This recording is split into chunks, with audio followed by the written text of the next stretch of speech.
Bueno, la tráquea rápidamente es un conducto fibromuscular o cartilaginoso, un inicio muscular en la parte posterior. Recuerden que la tráquea está formada por discos en C, ¿no? Son hemidiscos, por así decirlo, y hacia atrás está cubierto por un músculo que se llama el músculo traqueal. La tráquea se origina desde C6, donde estaría la región cricofaringea, y termina en T4, como hemos indicado. Es una estructura propia del mediastino superior, ¿no? Y va a tener dos impresiones importantes: la impresión tiroidea por arriba, aunque más que todo la tiroides agarra la porción final de la laringe, pero puede también ocupar parte de la cara anterior de la tráquea, y también tiene una impresión aórtica, ya que el callado de la aorta le hace, antes de hacerle el callado, valga la redundancia, al bronquio izquierdo, también deja una pequeña impresión en la tráquea. Recordar que detrás de la tráquea y ligeramente lateralizado hacia la izquierda está el esófago, que previamente se denominaba faringe. Entonces, C6 es un punto importante porque ahí la laringe se convierte en tráquea y la faringe se convierte en esófago, el mismo punto. Y acá está lo que mencionamos, los cartílagos que son, ¿no? Son parciales, son hemicartílagos, y hacia atrás tenemos el músculo traqueal. Son 16 a 20 anillos traqueales, ¿no? Algunas relaciones anatómicas, pueden ver ahí ustedes los vasos tiroideos inferiores. Acá están las venas tiroideas inferiores, que por cierto las arterias son las que irrigan esta porción cervical de la tráquea. El tronco venoso brachiocefálico izquierdo, los brachiocefálicos el derecho y la arteria carótida común son relaciones laterales, como pueden ver acá. Los nervios laringeos recurrentes también son relaciones laterales, y algunos ganglios linfáticos. Bueno, pasando al mediastino inferior rápidamente. El anterior ya dijimos los límites, así que esto lo vamos a pasar. Pero ¿cuál es el contenido del mediastino anterior? Aquí es el mediastino que menos contenido tiene. Tenemos por ejemplo el timo, que hemos dicho que es una estructura común del superior y anterior. Entonces, el contenido del mediastino anterior, tenemos en primer lugar el timo, que es una estructura común del superior y del anterior, como habíamos dicho. Tenemos ahora sí estructuras que, no, también común son los vasos mamarios internos o torácicos internos, ¿no? ¿Común por qué? Porque se originan de las arterias subclavias a cada lado. Y hemos dicho que la arteria subclavia izquierda es el mediastino superior, entonces de ahí están haciendo la mamaria. Entonces quiere decir que la mamaria interna en primer lugar está en el mediastino superior y después se va al anterior. Igual en el caso de la mamaria derecha, solo que la mamaria derecha nace en el cuello y tiene el mismo descenso que la izquierda. Bueno, la grasa retroesternal es propia pues, del mediastino anterior, y algunos vasos y nódulos linfáticos. Algo que faltaría aquí como contenido del mediastino anterior son tres cosas. Uno, el músculo transverso torácico, que lo mostré en una imagen anterior, o triangular del esternón, que está detrás. También estaría aquí los ligamentos externo-pericárdicos, el superior y el inferior, que son medios de edificación del pericardio fibroso por la cara anterior. También serían contenido de este mediastino. Y aquí tenemos, ¿no?, el timo, debe ser una imagen de un niño. Acá está el timo, ¿no?, los vasos mamarios, ¿no?, los vasos mamarios internos. Es prácticamente lo mismo. Y acá está el músculo transverso torácico, ¿no?, que también sería contenido del mediastino anterior. Acá está, es una imagen cadavérica del peto esternal. Esta es la cara posterior, ¿no? Si uno cortara la caja torácica de manera triangular y lo saca, si uno lo ve desde atrás, vamos a ver ahí la emergencia de los vasos mamarios internos. La arteria, como dijimos, rama de las subclavias en cada lado, y las venas tributarias de los troncos brachiocefálicos, no de las venas subclavias. Esa es la diferencia. ¿Qué ramas va a originar la mamaria interna? Ya dijimos las 6 primeras arterias intercostales anteriores. Origina la arteria pericárdico-frénica, que va a irrigar tanto el pericardio fibroso por fuera como la porción superior del diafragma. También por eso se le llama diafragmática superior. Y no se olviden también de ramas tímicas, mediastínicas anteriores, y finalmente en el sexto espacio intercostal, es decir, por aquí, se divide una que va para allá, que se llama la tóraco-frénica o músculo-frénica, y una que va por abajo, que atraviesa un pequeño orificio que está por delante del apéndice sigmoides, que se llama el agujero de Larrey. Por ahí va a salir la arteria epigástrica superior, que es la otra rama terminal de mamaria interna. Entonces, bueno, ahora el mediastino medio, dijimos, estaba dentro del saco pericárdico, y va a tener básicamente como contenido al corazón, que lo veremos más adelante de forma rápida, y la porción inicial de los grandes vasos, es decir, la aorta ascendente, la mitad inferior de la vena cava superior. Recordad esos dos, porque son los grandes vasos, ¿no? Obviamente la arteria pulmonar, que está saliendo por ahí, ¿no? La arteria pulmonar. Entonces acá tenemos, por ejemplo, miren, entonces el saco pericárdico cubriendo el corazón. Acá está la aorta, bueno, entonces el callado ya, ¿no? Pero acá dentro del mediastino medio estaría la aorta ascendente, ¿no? Y también dijimos que la vena cava inferior la partíamos en dos, la mitad inferior va al mediastino medio y la mitad superior va al mediastino superior. ¿Qué más está aquí en el mediastino medio? Los nervios frénicos. Pero el frénico es una estructura común del mediastino superior y medio. ¿Qué hace el frénico? ¿Qué hace o cuál es el objetivo por el cual el frénico está en el mediastino medio? Que inerva el pericardio. Inerva el pericardio. Y no solamente al pericardio, sino también a las pleuras parietales mediastínicas, que son las que están hacia la cara interna, y a la pleura parietal diafragmática. Por eso esa es la razón por la cual el nervio frénico desciende al mediastino medio, ya que su origen es en el cuello, pasa al mediastino superior y finalmente termina en el mediastino medio mencionado. Acá lo mismo, miren, acá está este es el nervio frénico, pues no, miren, pasando a este nivel. Esta es la arteria mamaria interna que la han resecado, la han podido disecar y acá han sacado el peto external, ¿no? Entonces acá tienen al corazón y los grandes vasos, miren acá está la aorta ascendente, acá ya está callado. Este es el tronco, la arteria pulmonar, que también está ahí saliendo, de la pulmonar derecha y la pulmonar izquierda.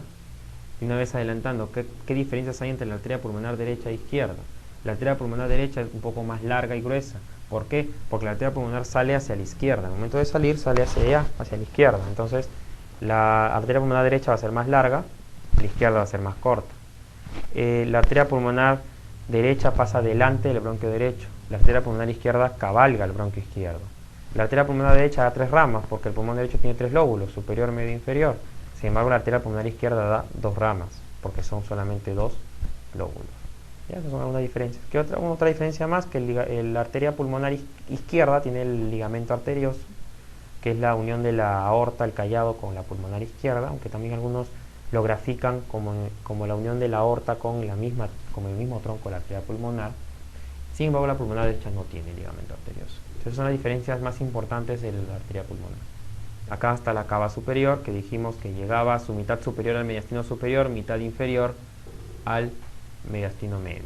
Y la aorta ascendente, que comienza y termina en el mediastino medio, ya que la línea imaginaria ahí nomás ya se convierte en callado, y ahí mismo en la misma línea imaginaria termina el callado y comienza la aorta descendente.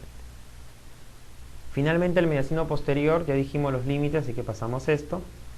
Y acá tenemos cuáles van a ser los contenidos del mediastino posterior. En primer lugar, como lo están viendo ahí, al esófago. Pero el esófago es una estructura común o propia, es común, porque está primero en el mediastino superior y posterior. Junto al esófago estaría también los nervios vagos, que también es una estructura común, porque está en el mediastino superior y posterior. ¿Qué más encontramos en el mediastino posterior? Encontramos el conducto torácico, ahorita vamos a mostrar una imagen, que es común, sí, porque primero está en el posterior y después se va al superior, como dijimos hace un rato. ¿Qué estructuras también encontramos, pero ahora propias? Encontramos, por ejemplo, los nervios esplácnicos. ¿Qué son los nervios esplácnicos? Son unos nervios que nacen de ciertos ganglios de la cadena simpática, como vamos a ver más adelante. Otra estructura común, la cadena simpática paravertebral, que es común, claro, porque está en toda digamos, está paravertebral en todo el organismo, desde el cuello hasta la región sacra. Entonces está en el mediastino posterior y superior. Y acá está. Entonces el contenido, el esófago, los nervios vagos, los troncos simpáticos, es decir, las cadenas simpáticas, los esplácnicos son propios. ¿Qué otras estructuras son comunes, por así decirlo? También las venas ácigos, sobre todo la ácigos mayor, porque es la que drena en su callado en la vena cava superior, los sistemas ácigos. Bueno, algunos ganglios linfáticos, la aorta torácica, la torácica, por ejemplo, la aorta torácica es una estructura propia. ¿Por qué? Porque solamente la encontramos a nivel del mediastino posterior. Entonces quiere decir que la aorta tiene 3 mediastinos, o sus porciones se encuentran en diferentes mediastinos. Aorta ascendente, mediastino medio. Callado de la aorta, mediastino superior. Aorta descendente, mediastino posterior. Entonces acá hay una imagen del mediastino posterior. Acá vemos el esófago con los vagos alrededor de él, ¿no? Acá está la aorta descendente o torácica, ¿no? Acá está el conducto torácico en verde. Esta es la vena ácigo mayor, ¿no? Estas son estructuras del mediastino posterior. Acá vemos una visión derecha, miren, se ve bien claro. Acá tenemos lo mismo, el esófago con los vagos, tenemos la vena ácigo mayor, tenemos la cadena simpática, y este nervio que están viendo salir de acá, este es el nervio esplácnico mayor, que se origina, entre comillas digo el origen, porque su verdadero origen es en la médula espinal, sus raíces son preganglionares, pero como uno las ve en el cadáver o en la persona, los ve salir de los ganglios de T5 a T9. Pero realmente el origen del esplácnico mayor, y en realidad de los otros esplácnicos también, son las astas laterales de la médula de esos niveles. O sea, si yo digo El esplánico mayor se origina de los ganglios de T5 a T9. Lo que quiero decir en realidad es que estoy viendo eso, pero su origen real es en las astas laterales de la médula a nivel de T5 a T9. El esplánico menor, que sería este que está acá abajito, que es casi imperceptible, se origina en T10, T11, ¿no? O sea, en astas laterales, pero lo observamos saliendo de los ganglios. Y el esplánico inferior, que es inconstante, de T12, ¿no? Del ganglio de T12. Los esplánicos son estructuras propias, porque solo se encuentran en el mediastino posterior y luego bajan a nivel del retroperitoneo en el abdomen, ¿no? Acá vemos como lo que les mencioné, como la vena ácigos mayor le hace el callado al bronquio derecho. Y aquí está llegando esto, ¿no? ¿Qué sería esto? Este es el tronco venoso intercostal superior derecho, que llega al callado de la vena ácigos mayor. Entonces, bronquio derecho cabalgado por la vena ácigos, bronquio izquierdo cabalgado por el callado de la aorta y el tronco de la arteria pulmonar. Acá está la visión izquierda del mediastino posterior, vemos la aorta descendente, vemos acá, miren, los esplánicos otra vez, está la cadena simpática, una parte del esófago, ¿no? Aquí acá se forma un pequeño triángulo, ¿no? El llamado triángulo mediastinal inferior, delimitado por pericardio fibroso por delante, aorta descendente por detrás, diafragma por debajo, contenido tercio inferior del esófago, ¿no? Acá arriba se forma otro triángulo formado por la subclavia izquierda hacia adelante, hacia abajo el callado de la aorta y hacia atrás la columna vertebral. Contenido, ese se llama triángulo mediastinal superior, contenido tercio superior del esófago. Son los llamados triángulos mediastinales que solamente los vamos a ver a nivel de una visión izquierda del mediastino posterior. Acá está el esófago in situ, ¿no? Vemos que este esófago tiene características importantes, nace en el cuello a partir de C6, primero era faringe, luego es esófago, se dirige hacia la izquierda debido a que luego va a convertirse en el estómago a nivel del abdomen y va a presentar varios estrechamientos debido a estructuras que se le están cruzando. Primer estrechamiento a nivel de C6 que corresponde al esfínter cricofaringio. Luego tenemos un estrechamiento aórtico, que lo vemos acá. Luego tenemos un estrechamiento traqueobronquial, el estrechamiento diafragmático a nivel del hiato, que estaba a nivel de T10, y luego el estrechamiento cardial, que es cuando ya se convierte en estómago, ¿no? Y acá están las medidas de acuerdo a cada nivel. Miren, el esfínter cricofaringio a las arcadas dentarias son 16 centímetros. Esto es importante para hacer endoscopía o en cirugía. Hasta el cruce con el estrechamiento aórtico son 23 centímetros. El cruce traqueobronquial es un poquito más, tal vez 25 centímetros. A nivel del hiato del diafragma, 38. Y a nivel del cardias, 40 centímetros. O sea, quiere decir que el esófago, desde las arcadas dentarias hasta el cardias, hay una distancia de 40 centímetros. ¿Quién irriga al esófago? Pues depende del nivel. En el tercio superior, su porción cervical, lo irrigan las arterias tiroideas inferiores.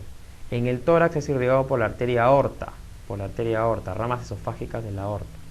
Y a nivel del abdomen, ya cuando atraviesa el orificio o el hiato esofágico a nivel de T10, es irrigado por la arteria gástrica izquierda o coronaria estomáquica. Esto es para que vean una imagen muy interesante de cómo se relaciona la tráquea y el esófago. Miren, la tráquea por delante, acá está el callado de la aorta haciéndole el callado, valga la redundancia, al bronquio izquierdo, por detrás el esófago y acá vemos los vagos. Este es el vago derecho, que pasa por detrás del pedículo pulmonar, y acá está el vago izquierdo, que también pasa por detrás del pedículo pulmonar izquierdo, pero que su laringio recurrente, miren cómo lo origina en el tórax, porque le hace un asa al callado de la aorta. Ambos vagos acompañan al esófago, no se olviden, sobre todo la posición.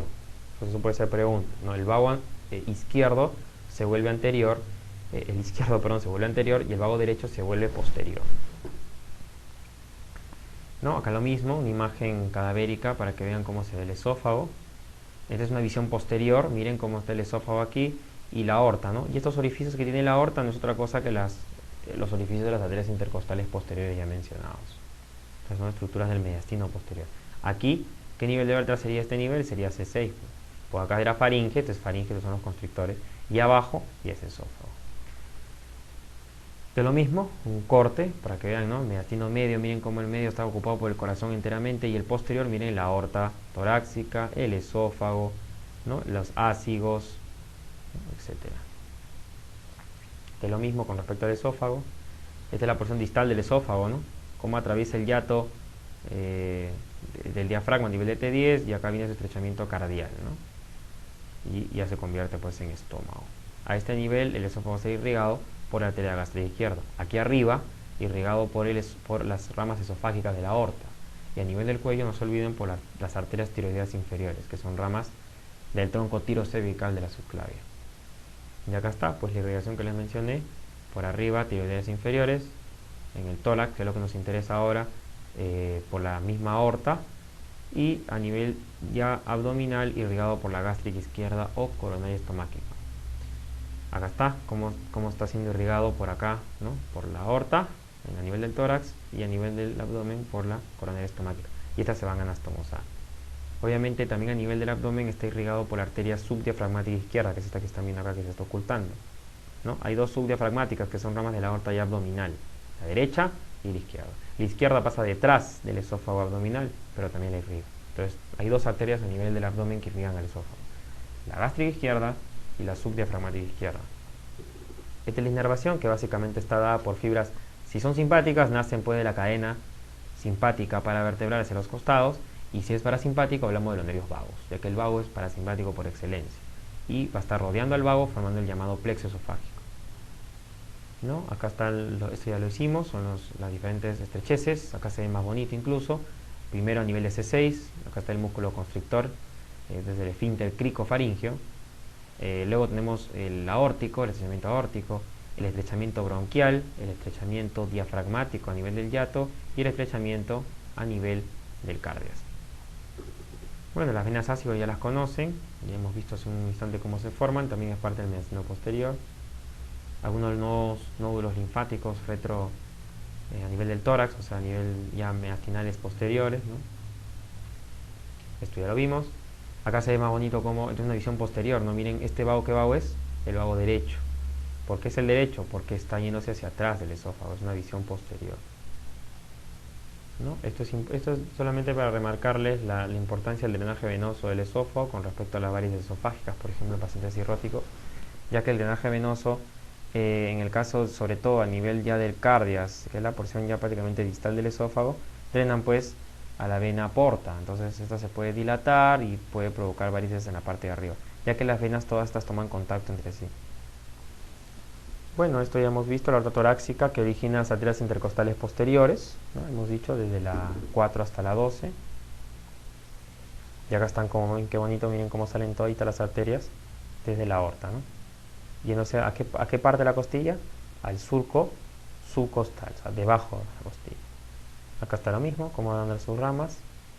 ¿Qué más origina la aorta torácica como ramas importantes en el tórax? Las arterias bronquiales, sobre todo la bronquial derecha. Normalmente se dice que la bronquial derecha y las dos izquierdas, porque es una derecha y dos izquierdas, nacen de la aorta. Pero en algunos textos ustedes van a encontrar de que dicen que la derecha nace de la aorta y que las dos izquierdas nacen de la tercera intercostal posterior izquierda, ¿no? Suena un poco a trabalenguas, pero así es. Pero por ahora quedémonos con esta imagen que nos dice que las tres bronquiales, la derecha por un lado y las dos izquierdas, nacen de la misma aorta. Ahí está. Bueno, las ácigos ya las vimos, cómo se forman. Esto es justamente lo que les mencionaba, no se olviden las tres ácigos, la mayor en el lado derecho y la menor y accesoria en el lado izquierdo. Ahí está lo mismo, esto es lo que les mencionaba con respecto a la imagen del esófago, ¿no? Miren cómo las venas, estas intercostales, incluso las venas esofágicas drenan a las ácigos, entonces esas también se unen con las venas gástricas, que son las que reciben el drenaje venoso del esófago distal. Por eso cuando hay una hipertensión portal, por ejemplo a consecuencia de una cirrosis, regurgitan las venas y todita la sangre empieza a ascender, regurgitan acá y se producen las llamadas varices esofágicas que pueden llegar incluso hasta el cuello y ser sangrantes. Y acá vemos el callado de la vena ácigos, ¿no? Y este es el nervio fénico. Como el callado del ácigo llega a ¿dónde? A la vena cava superior. Pues dice que la vena cava superior, ¿qué territorio de drenaje tiene? Bueno, la región del encéfalo, ¿no? y lo que es la cabeza, gracias a la vena yugular interna, la región de los miembros superiores por las venas subclavias y también los hemitórax por las ácidos. Ese sería todo el drenaje, y también el cuello obviamente, ¿no? Ese es el drenaje venoso o el territorio de drenaje de la vena cava superior. A diferencia de la cava inferior, que lo que drena es abdomen, pelvis y miembros inferiores. El conducto torácico que lo hemos mencionado, que también es una estructura de este mediastino, bueno, se encuentra por detrás, se forma a nivel del abdomen en el retroperitoneo, a nivel de lo que se conoce con el nombre de cisterna del Kilo o cisterna de Peckett, que sería esto que está acá, y asciende con el nombre de conducto torácico, más o menos a nivel de T7, se encurva hacia la izquierda y en T5 recupera su su trayecto vertical para luego desembocar a nivel de la subclavia, en el ángulo yúgulo subclavio izquierdo, teniendo como punto más alto C7, ¿no? ¿Qué hace el conducto torácico? Va a recoger la linfa de todo lo que es miembros inferiores, abdomen, hemitórax izquierdo, miembro superior izquierdo, hemicuello izquierdo y hemicara o hemicabeza izquierda, ya que lo restante lo recoge lo denominada gran vena linfática, que desembocaría en el ángulo yúgulo subclavio pero derecho. Y acá lo vemos, todo el trayecto del conducto torácico. ¿Cómo hace el conducto torácico para del abdomen pasar al tórax? Por el mismo yato donde baja la aorta. La aorta torácica se convierte en aorta abdominal en el yato aórtico a nivel de T12. Por ese mismo yato va a subir el conducto torácico. Este, para que vean lo que les dije, por delante del pedículo pulmonar. ¿Qué cosa es pedículo? Son los vasos y nervios que ingresan a una zona. Por delante el frénico, por detrás el vago, ¿no? Acá están los nervios del esófago. Bueno, la cadena simpática ganglionar lo hemos mencionado. Ya saben que la cadena simpática son una cadena de ganglios que pertenecen al sistema pues, simpático, y que va a tener ramicomunicantes blancos y grises, que ya expliqué, que se unen con los nervios intercostales, y de aquí nacen los llamados nervios esplánicos. Acá está el mayor, miren, este es el mayor, que se origina de los ganglios de T5 a T9. Este es el menor, que se origina de los ganglios de T10 a T11, y este es el inferior, que se origina del ganglio T12. Cada uno va a terminar en un ganglio del abdomen.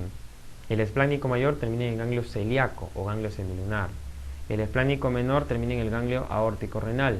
Aquí lo voy a señalar, que son estos. Y el esplánico inferior termina en el plexo renal. Por eso que si termina en un ganglio, quiere decir que estos nervios son preganglionales. Por eso es incorrecto decir de que nacen de los ganglios. Eso es importante que reconozcan, porque se pueden confundir.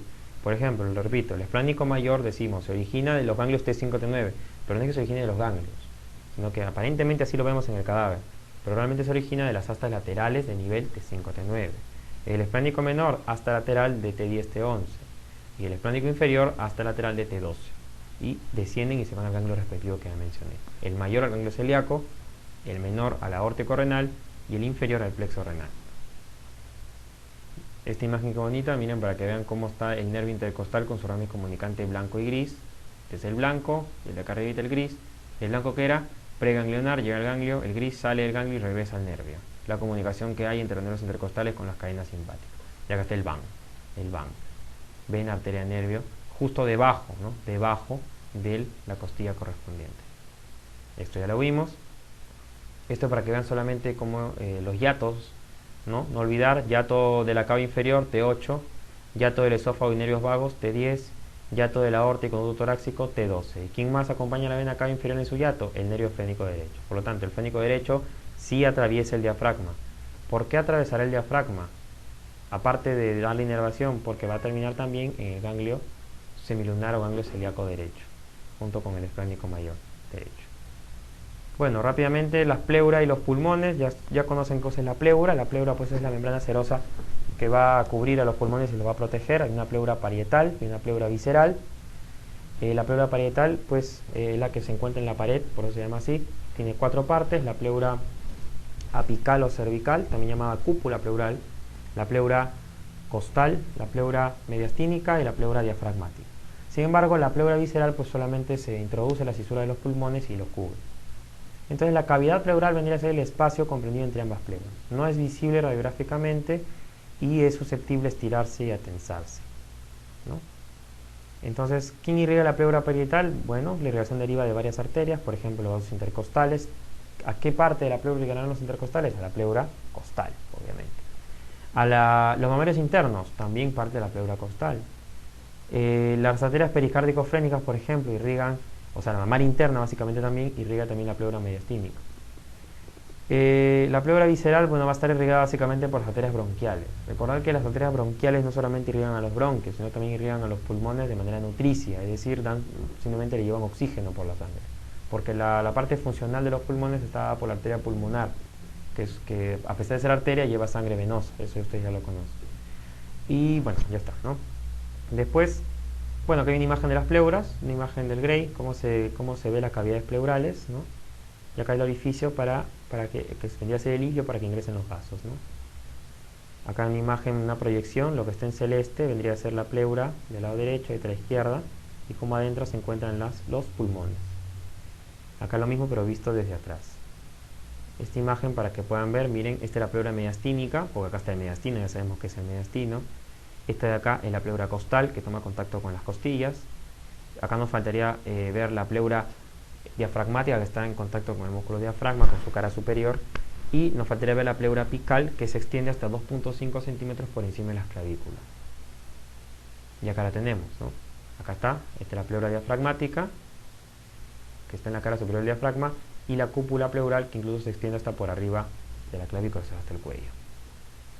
Y esto ya mencionamos las 4 porciones de la pleura parietal: costal, mediastínica, diafragmática y apical. Lo mismo. Bueno, la tráquea ya hemos mencionado, solamente repetir algunas cositas que sí tienen que quedar claras porque es lo que más pueden preguntar de tráquea, que de dónde a dónde se extiende, de C6 a T4, ¿no? Esa es su longitud más o menos es de unos 18, unos 20 centímetros, va a tener relaciones importantes que ya hemos mencionado, por ejemplo en el cuello, las arterias tiroideas inferiores, la glándula tiroide, los nervios laringeos recurrentes, y a nivel del tórax, que es lo que estamos tratando y lo que más nos interesa. Recuerden, tenemos la aorta, que incluso le hace una impresión en la cara izquierda de la tráquea, y bueno, hacia atrás el esófago. Recordad que la tráquea son cartílagos incompletos y hacia atrás hay un músculo que es el músculo traqueal. Esta se divide en T4 en el bronquio primario derecho o bronquiotronco derecho y en bronquio primario izquierdo o bronquiotronco izquierdo. Bueno, esto ya lo hemos visto, son de 16 a 20 anillos, algunos ligamentos que se encuentran en su membrana y las fibras musculares lisas que están en la cara posterior, ¿no? Esto es como lo que les mencionaba. Este es un anillo traqueal visto desde adentro y atrás el músculo traqueal, ¿no? La carina viene a ser la bifurcación, es la bifurcación. ¿Y quién irriga pues a la tráquea? Dijimos, en el cuello, las tiroideas inferiores, y en el tórax, las mamarias internas y las arterias bronquiales. El drenaje linfático, bueno, pues esto es importante destacar que los ganglios linfáticos se distribuyen alrededor de lo que es tráquea y pulmones. Tenemos, por ejemplo, el grupo paratraqueal derecho, el paratraqueal izquierdo, los traqueobronquiales derecho e izquierdos, los infracarinales y los nódulos linfáticos propios del hilio pulmonar. Entonces, dependiendo de qué porción nos encontremos, vamos a tener un drenaje linfático. En el cuello, en los ganglios de los nervios recurrentes laríngeos. En el tórax, en los ganglios traqueobronquiales.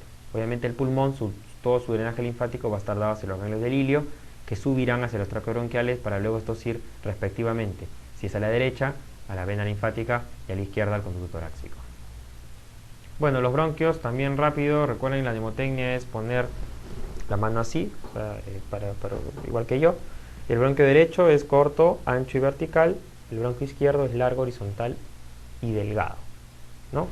Pues esta característica es importante porque por eso es que en los niños cuando se aspira a un cuerpo extraño, el lugar más frecuente de obstrucción es el bronquio derecho porque es básicamente vertical, sigue el mismo eje de la tráquea. Mide 2.5 centímetros, a diferencia del izquierdo, que es más largo, como les dije en la mnemotecnia, de 5 centímetros. Bueno, los pulmones, ya sabemos, son los órganos respiratorios por excelencia. Dentro de ellos se encuentran pues toda la división de los bronquios terminales, respiratorios, saco alveolar, alveolo, donde se va a dar el intercambio gaseoso. Tiene forma como de un cono, presenta una base, vamos a señalar acá, una base, un vértice y sus bordes, ¿no? El anterior, este es el borde posterior y este es el borde inferior. Este correspondería al pulmón derecho, ¿no? ¿Cómo reconocemos el pulmón derecho? Porque su hilio, o sea, donde van a entrar sus vasos y nervios, tiene forma de raqueta, a diferencia del hilio pulmonar izquierdo que tiene forma de coma. Entonces justamente acá tenemos el pedículo de los pulmones. Acuérdense, el pedículo básicamente son los vasos y nervios que ingresan al hilio, y el hilio es el orificio, el espacio. No se olviden que los vagos pasan detrás de los pedículos pulmonares, los frénicos por delante. Está formado, ¿cómo se forma el pedículo? Por un bronquio principal, sea el derecho o el izquierdo. Dos venas pulmonares, recuerden ustedes que las venas pulmonares son dos y a cada lado son 4 en total y llegan a la aurícula izquierda. Una arteria pulmonar, nervios simpáticos, parasimpáticos y ganglios linfáticos. Diferencias rápidamente de los dos pulmones, derecho e izquierdo, cosa que debemos de saber de todas maneras. ¿Quién es más grande? El derecho. El izquierdo es un poco más pequeño. ¿Quién tiene mayor peso? El derecho, de 600 a 650 gramos. El izquierdo pesa alrededor de 500 a 550. ¿Quién tiene mayor capacidad funcional? El derecho, 55%, a diferencia del izquierdo, que solamente es 45%. ¿Quién está más elevado? El derecho, debido al hígado. El izquierdo es un poquito más, digamos, traccionado hacia la izquierda, en todo caso, por la silueta cardíaca.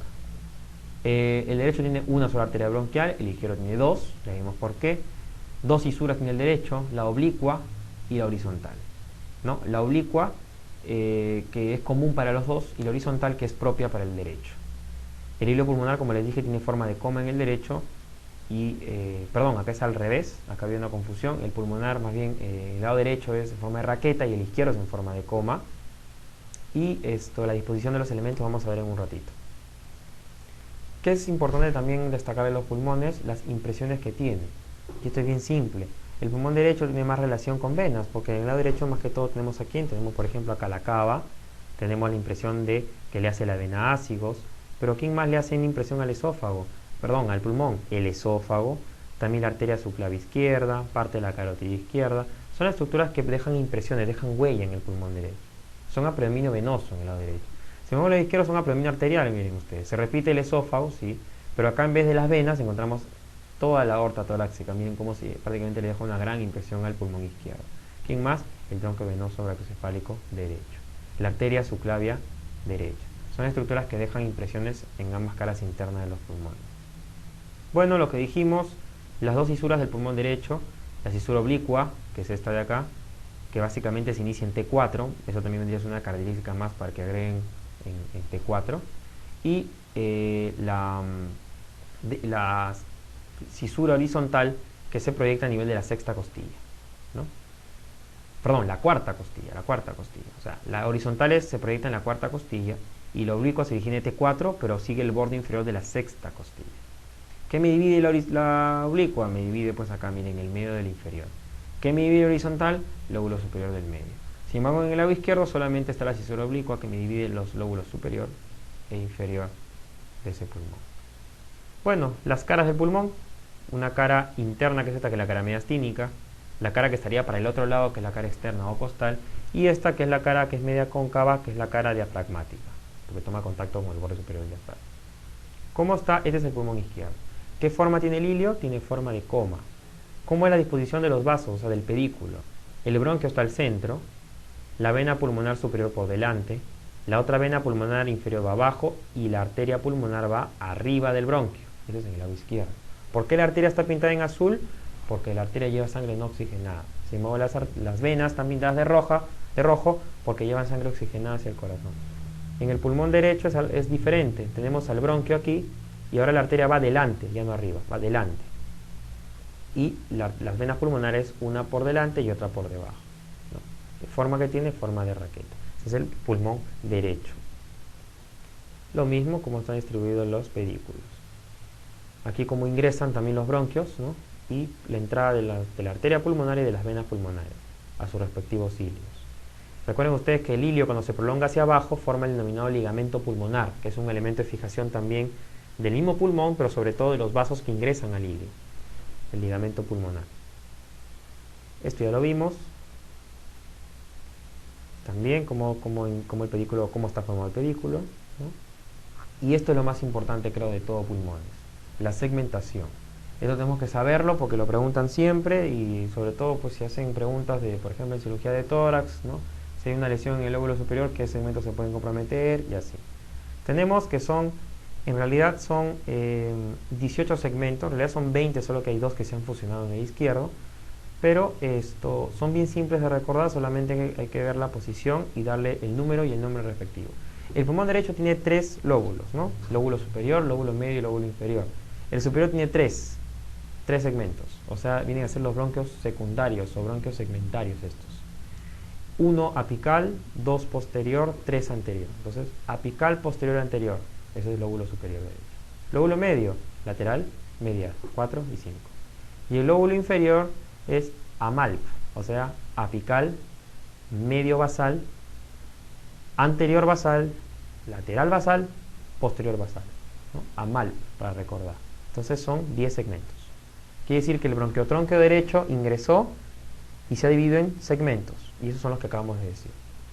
Luego el pulmón izquierdo tiene dos lóbulos, superior e inferior. Por lo tanto, tendrían que ser también 10 segmentos como el derecho, sí, pero acá se han fusionado. Por ejemplo, el 1 y el 2 formaron el ápico posterior.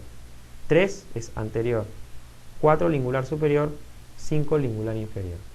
Y el lóbulo inferior tiene 6 que es apical, 7 y 8 se juntaron y formaron el medio anterior basal. El 9 es el látero basal y el 10 es el posterior basal. Esa es la segmentación bronquiopulmonar, que es sencilla, solamente es recordar, probablemente ya la sabemos, pero sería bueno repasar esto porque es importante. Y acá un gráfico para que puedan ver, por ejemplo, este es el bronquio primario derecho, este es el bronquio el apical, posterior, anterior, ¿no? Luego tenemos acá abajo lateral, medial. Aquí. Luego abajo en el inferior tenemos el ápico basal, ¿no? Medio basal, anterior basal, lateral basal. Faltaría acá el posterior, ¿no? Luego aquí en este lado izquierdo tenemos, por ejemplo, el ápico posterior, lingular superior, lingular inferior. Y aquí ápico basal, medio anterior basal, el lateral y el posterior. Entonces es básicamente la segmentación visto en un esquema, ¿no? Pero recordar sobre todo este cuadrito que está aquí, cómo se están segmentando cada uno de los bronquios segmentarios en el pulmón.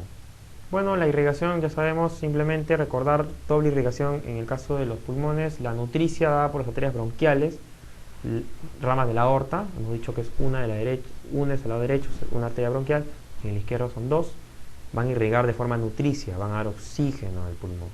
Sin embargo, las arterias pulmonares, igual en el caso de las venas, ¿no? Las venas bronquiales, la derecha pues irá a la ácigos mayor y las dos izquierdas irán a la ácigos accesoria, por la posición. En el caso de las arterias pulmonares o de los vasos pulmonares ya son la parte funcional del pulmón. La arteria llevará sangre no oxigenada del ventrículo derecho hacia los pulmones para que se oxigene y luego salen por las venas pulmonares y se van hacia el aurículo izquierdo. Entonces, nutricio vasos bronquiales, funcional vasos pulmonares. Y acá vemos la salida, ¿no?, de la arteria pulmonar, su rama derecha y la rama izquierda. Ya dijimos en su momento las diferencias entre la arteria pulmonar derecha e izquierda. Bueno, los bronquios ya saben cómo se dividen. Bronquios principales, que es la mnemotecnia que enseñé, segmentarios, terminales, respiratorios, conductos alveolares, sacos alveolares y finalmente los alveolos, ¿no?